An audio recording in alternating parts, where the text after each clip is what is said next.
Rules number 4, assertive সেন্টেন্সের মধ্যে যদি এভরিবডি, এভরিওয়ান এবং অল থাকে, এগুলো সাবজেক্ট হিসেবে যদি থাকে তাহলে প্রথমে হু, তারপরে সাহায্যকারী ভার্ব প্লাস ভি ওয়ান। এখন সাহায্যকারী ভার্ব বলতে ডু, ডাজ অথবা ডিড, এরপরে ভি ওয়ান। ডু, ডাজ এবং ডিড এইগুলোর সাথে নট যুক্ত করে দিতে হবে, যেহেতু সেন্টেন্সটা অ্যাফার্মেটিভে থাকবে। আচ্ছা, কিছু উদাহরণ দেখি।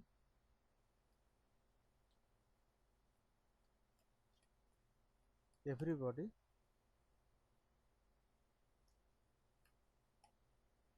ওয়ান্টস টু বি হ্যাপি, প্রত্যেকেই সুখী হতে চায়। এই যে এভরিবডিটা সাবজেক্ট হিসেবে আছে। এখন তাহলে প্রথমে কি হবে? হু।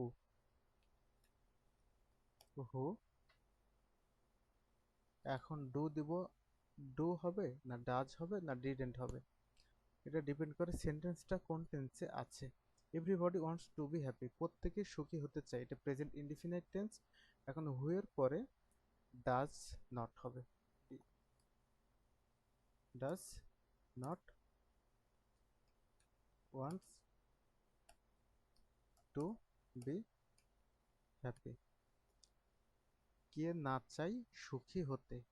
এখন এই ভার্বের সাথে একটা এস ছিল, আর এসটা উঠে গেছে, যেহেতু ভি ওয়ান বসবে অনলি, এর জন্য যেমন এখানে এই যে ভি ওয়ানের কথা বলা ছিল। Who does not want to be happy, do, does, did এগুলোর পরে সবসময় ভার্বের বেস ফর্ম অথবা ভি ওয়ান বসে। আচ্ছা, আরেকটা উদাহরণ দেখি। Every one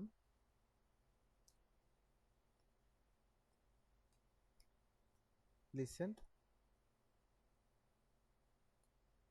two my request, প্রত্যেকেই আমার অনুরোধ শুনেছিল। তাহলে এভরি ওয়ান এখানে সাবজেক্ট হিসেবে আছে, এভরি ওয়ানের পরিবর্তে আসবে who. Who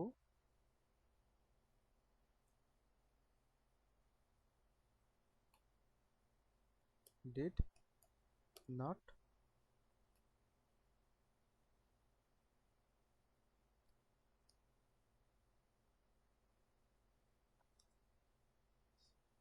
and to my request। আচ্ছা, everyone listen to my request, প্রত্যেকেই আমার অনুরোধ শুনেছিল। সেন্টেন্সটা পাস্ট ইনডিফিনাইটে আছে। এই যে ভার্বের ভি টু বা পাস্ট ফর্ম, এটাই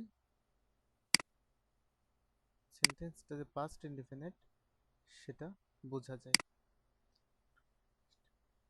হু ডিড নট, এই যে লিসেন ভার্বের ভি ওয়ানটা হয়ে গেছে এখানে, লিসেন টু মাই রিকোয়েস্ট, প্রত্যেকেই কি আমার অনুরোধ শুনেছিল না।